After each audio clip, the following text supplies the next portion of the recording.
noite, pessoal! Estamos de novo aqui na Juc Catani com o podcast do escritório, conhecer um pouquinho mais dos especialistas que trabalham conosco. A gente está aqui hoje com a doutora Mônica. Boa tarde. Tudo bem? Bem-vinda. Estamos com o doutor Vinícius. Boa tarde. E o doutor Gabriel. Opa, tudo bem, turma? Bem-vindos. Dr. Gabriel e o Dr. Vinícius são especialistas em direito tributário e a doutora Mônica é especialista em direito imobiliário, direito médico. Vamos começar a falar de um tema que é bem interessante para vocês, para estarem resolvendo nas questões familiares ou até nas questões empresariais, que é o famoso holding. Então, gostaria de saber um pouquinho mais sobre o que é esse termo, da onde que vem e explicar um pouquinho mais para a gente. A holding, a palavra holding vem do direito americano, que significa controle, né? Quando a gente fala em holding, a gente pensa numa maneira de controlar os nossos bens, de colocar esses bens que a gente tem dentro de uma pessoa jurídica e, a partir disso, fazer um controle desses bens. Eu costumo dar de exemplo que a holding é um guarda-chuva. Você vai colocar todos os seus bens embaixo desse guarda-chuva, protegendo eles. Então, se você tem alguma ameaça de alguma coisa, de algum direito, de alguma dívida, de algum familiar, esses bens que vão estar embaixo desse guarda-chuva vão estar protegidos de alguma forma. Entendi. Então, esse o objetivo principal, proteger os bens da família, né, os bens pessoais ou até empresariais? De terceiros também. Vamos dizer que se tiver gente que é leiga no direito e está nos assistindo, a gente fala sempre pessoa física, pessoa jurídica. O que é isso? É quase que uma entidade. Então vamos dizer que o natural é você ter o seu imóvel no nome da pessoa física, que é você, vai estar lá. Imóvel do Pedro, imóvel do Antônio. Então, a diferenciação é que a gente traz esses imóveis que seriam do Pedro e do Antônio para ser dessa entidade que é uma empresa, é a holding. Então, esses imóveis passam dali e continuam sendo do Pedro e do Antônio, mas se você for buscar, vai estar escrito que é da holding Pedro Antônio. Certo, entendi. Ficou mais fácil mesmo a compreensão. E existem mais de um tipo de holding? Como que... A holding ela vai ser dividida em 3 conceitos. O primeiro deles seria uma holding pura, que é quando é criado uma pessoa jurídica para controlar outras pessoas jurídicas. A pessoa ela tem várias empresas e ela cria uma holding para controlar todas. Ela vai ter a centralização dessas empresas em uma que vai estar controlando as demais. O segundo tipo seria uma holding mista, que é quando o empresário, né, ele tem uma holding tanto para controlar outras empresas como controlar os seus bens.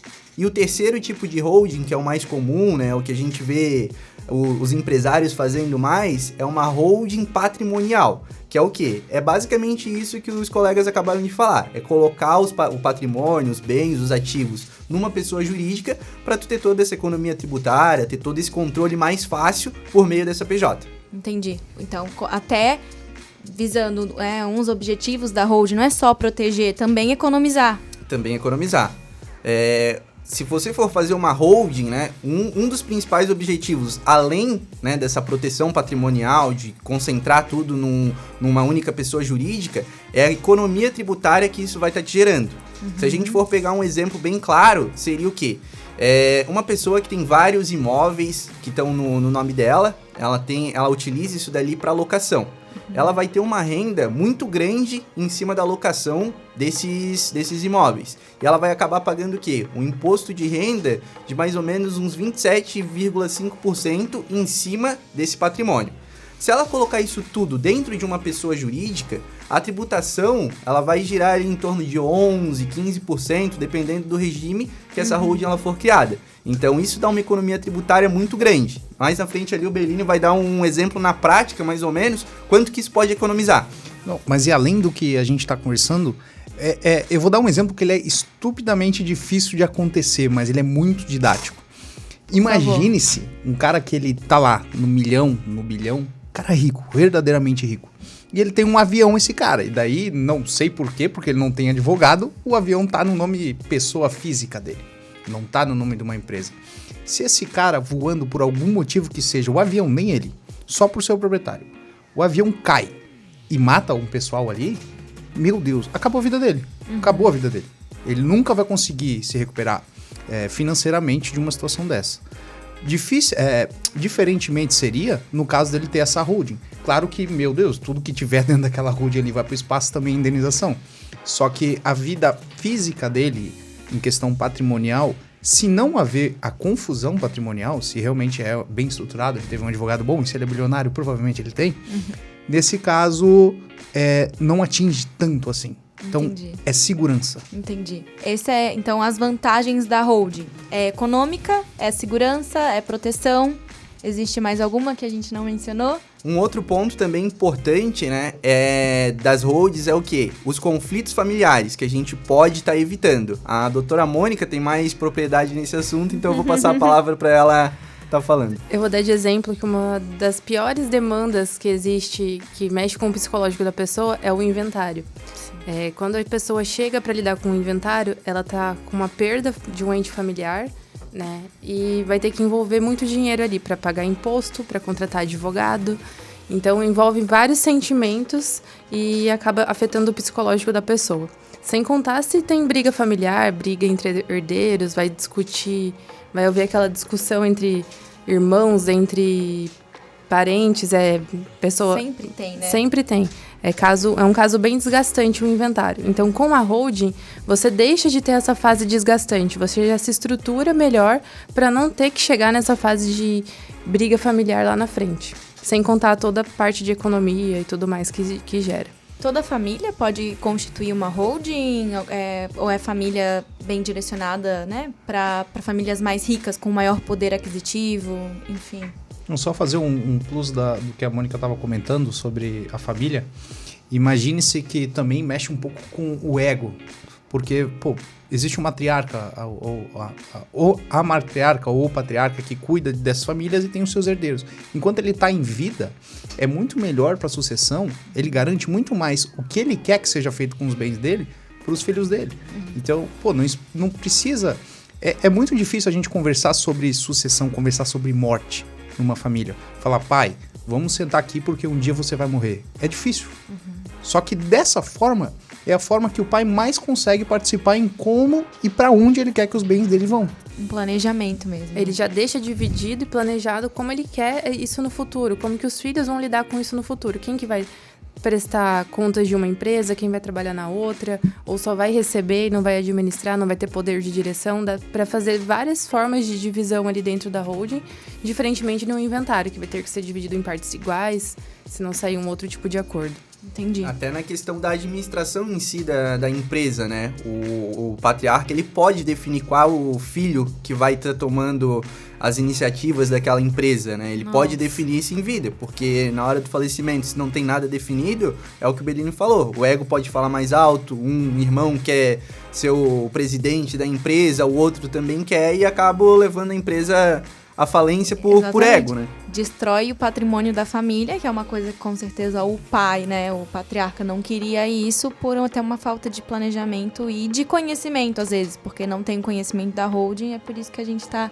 apresentando um pouquinho essas opções. É bem comum as famílias, quando tem esse desgaste, né, um irmão brigado com o outro, não se falam, e quando tem essa holding, essa briga familiar, ela se destrói, não existe mais, porque daí não passa mais, não são mais herdeiros, são sócios de uma empresa, e não tem mais essa disputa de quem vai ficar com isso, quem vai ficar com aquilo. Então, é uma forma de ter equilíbrio familiar, além de tudo. E aqui os advogados, eles não só falam e não fazem, aqui a gente faz. Então, eu dou de exemplo a minha família. A avó tinha 8 filhos e deixou uma quantidade generosa de bem para esses 8 filhos. Tu imagina se eles não tivessem feito uma holding, um planejamento antes. Estavam todos se matando. 8 filhos, né? 8 conflitos. 8 filhos que já estavam com netos, né? O mais novo, acho que estava com 60 anos na época. Agora tu pega esse exemplo e coloca isso dali no judiciário, cada filho querendo um direito, achando que tem posse de alguma coisa, é um processo que se enrola por anos, né? Tu vai levando isso dali, as empresas precisam da administração, às vezes é delegado uma pessoa que não tem determinada função para estar fazendo aquilo dali, e é uma coisa que poderia ser resolvida em poucos meses, né? Se o patriarca ele tivesse feito a holding, ele tivesse determinado como é que ia ser todas essas funções delegadas. Interessante chegar nesse ponto, que justamente elencando todas as vantagens, a que me parece mais importante ainda é emocional, porque evita um desgaste lá na frente, né, pensando nisso. E, é claro, a forma econômica também, né? E voltando no ponto ali sobre as famílias, né? Principalmente essa questão que a gente estava falando é só para famílias muito ricas que possuem maior poder aquisitivo ou serve para qualquer família? A holding ela vai depender muito da quantidade de bens, né, que essa família ela vai ter. Não é só para famílias muito ricas, né? A gente consegue fazer para famílias que têm 2, 3 bens, né? Às vezes, dependendo do valor, né, que ela vai ter de aluguel, vai valer muito a pena ela estar constituindo uma holding. O que tem que levar em consideração nesse ponto é o quê? Para fazer a criação de uma holding, tu vai ter um gasto tanto com a parte jurídica, porque é preciso elaborar contrato social, acordo de sócios, definir todos esses pontos que a gente está comentando aqui, e vai precisar também da parte contábil. Então, a pessoa ela vai ter um gasto, né? Esse gasto ele vai depender do número de bens, do número de herdeiros, né? Às vezes vale, né? Às vezes não, quase sempre, né? Vale a pena estar constituindo essa holding, né? Mas não é para todas as famílias, né? E não é só para famílias milionárias, bilionárias.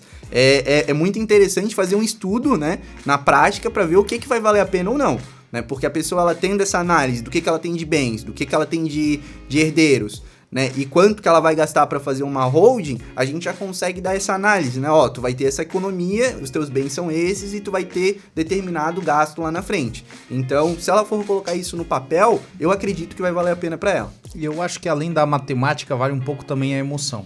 Então, por exemplo, vamos dizer que só tem 2 imóveis. E imóveis de valores ok, assim, que não vai gerar um desconto matemático infinito. Mas e se essa matriarca ou se esse patriarca quer que em vida já esteja estipulado exatamente o que esse cara vai ficar, o que os filhos vão ficar? E se para isso o custo dele seja apenas pagar uma contabilidade? Não digo apenas, porque dependendo do valor Mas e se o custo não valer a pena financeiramente, mas a paz vale? Então, eu diria que depende, pode ser para todos. Então, na parte ali também que o Dr. Vinícius mencionou, da economia que faz, depois comenta um pouquinho mais sobre essa parte da economia, porque como o Dr. Gabriel falou, além da economia de dinheiro que a gente fala, a gente também economiza um futuro conflito e futura dor de cabeça que você pode ter, né? Ou os teus parentescos, filhos, enfim. E todo mundo acha que, por mais que a família tá estabilizada, não vai ter briga. Mexeu com dinheiro, vai ter uma dor de cabeça, né? Todo mundo conhece alguém que já teve alguém que brigou por causa de um inventário, por causa de uma herança. O dinheiro dá poder às pessoas. E isso faz com que, lá na frente, empaca o negócio, empaca uma compra e venda de um imóvel, os herdeiros ficam esperando aquele dinheiro, não sai do papel, não termina essa negociação, e isso gera mais transtornos, além da perda do ente familiar, que era aquele que sustentava a família. E o que a gente pega também na prática é, às vezes, não é nem os irmãos, né, que estão brigando, às vezes é as esposas que começam a entrar em conflito, né? Isso é muito comum. Né? E a holding, levando nesse ponto, a holding também consegue blindar essa parte, de não deixar entrar o ex-marido, a ex-mulher dentro da holding, fazer um pacto já para proteger os bens nesse sentido. Entendi. Nisso daí eu digo que eu sou um para-raio de louco. Não, eu tenho cada situação de cada cliente que vocês vão ficar abismados. Nessa situação de a holding não existir, tem um casal que ele era homoafetivo, um era muito mais velho e o outro mais novo. Só que quem tinha muito dinheiro era o mais novo, não o mais velho. Só que isso a família não sabia, né? E além disso, eles casaram de fato em comunhão universal de bens. A família deles era extremamente preconceituosa com esse casal. E o mais velho veio a falecer. Só que eles já tinham organizado em forma de holding. Veio a falecer, deu uma semana, tinha uma tia... Querendo tudo. Considerada como meio precisando de um psiquiatra, que dizia que era o mais novo quem tinha matado o seu cônjuge. Então tu imagina se ficasse no inventário, que ela ia se habilitar e fazer a loucura dentro daquele processo. Anos e anos de briga, no mínimo uns 6 anos brigando. No mínimo, né? O judiciário hoje é bem lento, principalmente quando envolve casos mais assim que todo mundo entra pra se manifestar e enfim. E tem um outro também que é muito interessante, que tu tava falando dessa situação de poder não casar. Eu tive um cliente que ele me perguntou assim, ó, eu posso fazer uma holding patrimonial Pra me obrigar a casar em comunhão, em separação total de bens, eu falei, cara, a primeira coisa que tu precisa é de um psicólogo. Porque se antes de tu casar, tu já quer se fazer um contrato onde você não pode casar, então, cara, não casa, né? Vamos começar daí. Então, cara, esses casos de holding é aqueles EC que é de deixar inveja. Varia muito também, como vocês falaram, né? O quanto alguém pode economizar, o quanto alguém pode... Enfim, a análise mesmo. Então, antes de tirar qualquer conclusão, consulte para vocês, né, algum especialista, para que de fato veja e analise a sua situação para ver se é vantajoso e benéfico para você. Não é uma receita de bolo pronta que a gente consegue aplicar o caso A exatamente igual ao caso B. Para cada caso vai ser preciso fazer essa análise, né, ver o que tem de bens, ver o que vale a pena, o que a gente consegue economizar de fato de tributo.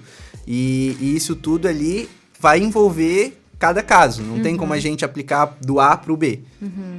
E não se analisa só os bens, né? As dívidas também, né? As dívidas também. Patrimônio. Falando um pouquinho de tributos, né? Do quanto é possível economizar na holding, no inventário. Quais que são as principais diferenças de economia de tributos nesse... Ela inicia basicamente no imposto de renda, né? A gente sabe que o imposto de renda de pessoa física, ela é progressivo, mas ela pode ir até 27,5%. Então imagine-se que é uma pessoa que já tem um rendimento relevante e ele tem um aluguel de uma casa. Esse aluguel de casa, se ele chegar no 27,5%, ele vai tributar os 27,5%. O que é diferente de a mesma pessoa que ganha a mesma coisa botar essa casa dentro de uma holding patrimonial. Como aí a gente parte daquele início que eu falei sobre as entidades, você sai da pessoa física, você vai para a pessoa jurídica, a partir do momento que ele está na pessoa jurídica, o imposto de renda é o imposto de renda de pessoa jurídica, é da outra entidade. Então, as contas ali, fora outros tributos que incidem, é que normalmente você vai pagar 11%. Então você olha a diferença, que esse dinheiro vai para o seu bolso. Se não, é tributo. Então olha a diferença basicamente de você ter essa entidade chamada holding, essa empresa, para colocar os seus bens ali e garantir toda a proteção. Perfeito. Além do imposto de renda, né, dependendo do estado, né, de como vai ser constituída essa holding, a gente vai ter economia tributária em cima do ITCMD e a gente vai ter também o ITBI, né, na integralização do capital, né, desses imóveis que a gente vai estar colocando nessa empresa. O que acontece? Quando o patriarca ele falece e ele tem que transferir, né, o filho vai transferir esse imóvel para o nome dele, ele vai pagar um tributo que é o ITBI. Vai incidir ali 2%, 3%, dependendo do município. E quando é constituída essa holding, né, a integralização do capital, colocar esse imóvel na pessoa jurídica, se a finalidade dessa empresa, né, unicamente, né, não for preponderantemente para fins de locação, se ele simplesmente tem uma renda de aluguel e ele está colocando esse imóvel na pessoa jurídica, a integralização desse capital não é tributado, é isento no caso, né? Então, a pessoa já vai ter uma economia tributária nesse ponto. Então, dali eu falasse do ITCMD. O que é o ITCMD? É o Imposto de Transmissão, Causa, Mortes e Doação. Então, ali a gente volta para a parte acessória. Se morreu, vai ter que pagar o ITCMD. Existe um planejamento tributário que ele é feito dentro de holdings, que o ITCMD ele é um imposto estadual. Então, cada estado bota a alíquota que quiser. Normalmente ela vai até 7 ou 8%, se eu não me engano. Mas ela pode ser progressiva, pode começar do início, ou ela pode ser essa paulada de você vai pagar 7 e pronto, você vai pagar 8 e pronto. Depende do estado. Então, existe o que a gente chama de planejamento tributário de holding patrimonial, que é o domicílio fiscal. Então, nós somos de Santa Catarina. E a gente viu que lá no Acre, o imposto de ITCMD se paga mais barato do que aqui. Você pode colocar que a empresa é de lá, se fizer isso bem organizado. Logo, o ITCMD lá, você já vai ter um retorno bacana. Ainda mais pensando que a gente está falando de imóveis, que normalmente são caros, né? Exatamente. Cada porcentagem vale muito. Conta muito. E para esses casos, não quero me preocupar só com a transmissão futuramente, com o inventário, enfim, mas para aquelas pessoas que estão preocupadas, às vezes, em doar em vida, né? Isso tem muito risco quando não é feito por uma holding. O doar em vida, você vai pagar esse imposto de transmissão, ITCMD, em transmissão causa morte. vai entrar nessa alíquota que é do Estado e não vai ter como optar por outra alíquota menor. Dependendo, se o imóvel está no estado de Santa Catarina, vai pagar o imposto de Santa Catarina, mesmo por doação. Entendi. Perfeito. Acredito que vocês têm mais algumas considerações. Não acredito não. Eu acho que teria só mais uma, né, que eu acabei deixando passar. Quando tu perguntou ali da questão, qual que seria o custo para estar fazendo uma holding, vale a pena ou não, a gente tem que levar em consideração também o quê? Às vezes o custo que tu vai gastar para fazer uma holding vai ser menor do que o custo que tu vai gastar para fazer o inventário. Tu vai ter que contratar um advogado no final para fazer o inventário. Então, às vezes, tu constituir essa holding e tu pagar o inventário, vai ser o mesmo custo. Essa seria só uma observação que eu acabei deixando passar. E dá para ressaltar que, normalmente, em razão da tabela de honorários da OAB, o valor do inventário, dos honorários do advogado do inventário, é sobre porcentagem em cima do valor do bem. E nem sempre na holding vai ser essa porcentagem, tem essa diferença. Pode ser que acaba sendo muito mais barato fazer uma holding do que fazer um inventário lá na frente. Perfeito. Obrigada, pessoal, pela presença de vocês, de explicar um pouquinho mais para mim também, leiga nesse assunto e poder estudar as possibilidades que existem, né? Obrigada e até mais. Tchau, tchau. Boa noite. Tchau.